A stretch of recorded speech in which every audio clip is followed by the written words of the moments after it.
الرحمن الرحیم الحمد للہ المنزہ من امکان الکذب والصلاة والسلام علی رسولہ المنزہ من امکان المثل۔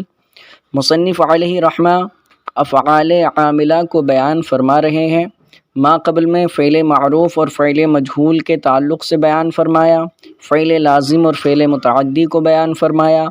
اب یہاں سے افعال ناقصہ کو بیان کرتے ہوئے فرماتے ہیں فصل، بدا کے جان لو کہ افعال ناقصہ ہفتہ اند کہ افعال ناقصہ 17 ہیں۔ کتنے ہیں بیٹا؟ 17 ہیں۔ عوامل بھی تو پورے کرنے ہیں نا، تو اس لیے شمار کرتے رہیں۔ تو فرماتے ہیں بدا کے جان لو کہ افعال ناقصہ ہفتہ اند، افعال ناقصہ 17 ہیں۔ کیا کیا ہیں بیٹا؟ کانا و سارا و ظلا و باتا و اصبحا و امسا و قادا و آضا و غدا و راحا و ما زالا و من فکا و ما برحا و ما فتعا و ما داما و لیسا۔ تو یہ 17 ہیں، ان کو افعال ناقصہ کہا جاتا ہے۔ اور ان کو افعال ناقصہ کیوں کہا جاتا ہے اس کی وجہ بیان کرتے ہوئے فرماتے ہیں ای افعال بفاعل تنہا تمام نشوند۔ فرماتے ہیں کہ یہ افعال فاعل کے ساتھ تنہا پورے نہیں ہوتے، تمام نہیں ہوتے ہیں۔ وہ محتاج باشند بخبرے، فرماتے ہیں اور ایک خبر کے محتاج ہوتے ہیں، کسی خبر کے محتاج ہوتے ہیں۔ بدی سبب اسی وجہ سے ایہارا ناقصہ گویند، ان کو ناقصہ کہا جاتا ہے۔ تو یہ جو 17 ہیں جن کو افعال ناقصہ کہا جاتا ہے، تو اس کی وجہ بیان فرما دی کہ فاعل کے ساتھ تنہا پورے نہیں ہوتے ہیں، خبر کے محتاج ہوتے ہیں، اس وجہ سے ان کو ناقصہ کہا جاتا ہے۔ اب ناقصہ تو یہ ہے، اب ان کا عمل کیا ہے، کیا کرتے ہیں یہ، کیونکہ افعال عاملہ کا بیان چل رہا ہے۔ تو فرماتے ہیں کہ ودر جملہ اسمیہ روند، کہ یہ جو افعال ہیں افعال ناقصہ، یہ جملہ اسمیہ پر داخل ہوتے ہیں، جملہ اسمیہ پر داخل ہوتے ہیں۔ پھر داخل ہونے کے بعد کیا کرتے ہیں؟ وہ مسند الیہ را برفع کنند، اور مسند الیہ کو رفع کرتے ہیں۔ جملہ اسمیہ پر داخل ہوں گے نا بیٹا، تو جملہ اسمیہ میں جو مبتدا ہوتا ہے وہ مسند الیہ ہوتا ہے، اور جو خبر ہوتی ہے وہ مسند ہوتی ہے۔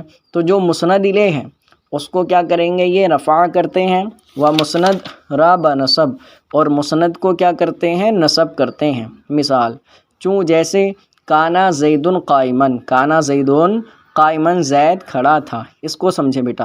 تھا زیدن قائمن، کیا تھا؟ زیدن قائمن۔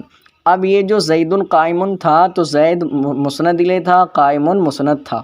اب کانا آیا تو کانا نے کیا کر دیا کہ زید کو رفع دیا، اور قائمن جو تھا اس کو قائمن کر دیا، یعنی اس کو نصب دے دیا۔ اب یہاں پر کہیں کہ زید پر تو پہلے سے ہی رفع تھا، تو کانا نے کیا آ کر کمال کیا، تو فرماتے ہیں کہ زید پر جو رفع تھا پہلے سے وہ کسی اور وجہ سے تھا، اب جو رفع ہے وہ کانا کی وجہ سے ہے، پہلا والا رفع اب نہیں ہے۔ تو فرماتے ہیں کانا زیدن قائمن، زید کھڑا تھا۔ تو افعال ناقصہ کا عمل کیا ہوا بیٹا؟ جملہ اسمیہ پر داخل ہوتے ہیں، مسند الیہ کو رفع کرتے ہیں اور مسند کو نصب کرتے ہیں۔ جیسے آپ نے حروف مشبہ بالفعل کے بارے میں پڑھا نا، اس کا یہ الٹا ہے۔ حروف مشبہ بالفعل بھی جملہ اسمیہ پر داخل ہوتے ہیں، ان کا کیا کام ہے؟ وہ اسم کو نصب اور خبر کو رفع، اور یہ کیا کرتے ہیں کہ اسم کو رفع اور خبر کو نصب کرتے ہیں، اس کا ایک دم الٹا ہے۔ تو ترکیب میں کیا کہا جاتا ہے؟ مسند الیہ کو کانا کا اسم کہا جاتا ہے اور مسند کو کانا کی خبر کہا جاتا ہے۔ فرماتے ہیں وہ مرفوع را اسم کانا گویند، اور مرفوع کو کانا کا اسم کہتے ہیں۔ وہ منصوب را خبر کانا، اور منصوب کو کانا کی خبر۔ مثال مذکور میں کانا زیدن قائمن میں زید کانا کا اسم ہے اور قائمن کانا کی خبر ہے۔